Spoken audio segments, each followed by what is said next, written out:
Само со зголемување на парите кои што државата ги одделува за регионите ќе се овозможи рамномерен развој, велат од југоисточниот плански регион.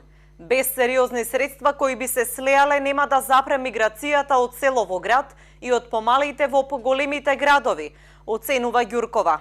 Оваа борба ја водиме веќе 10 години, беше планирано 1% од брутодомашниот производ да се влева баш во програмата за рамномерен регионален развој.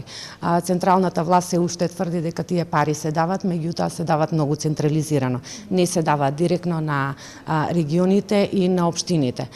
Според мене, значи секогаш треба да се следи од долу кон нагоре. Тие луѓето што треба да одлучуваат што е потребно за регионот се луѓето токму тука.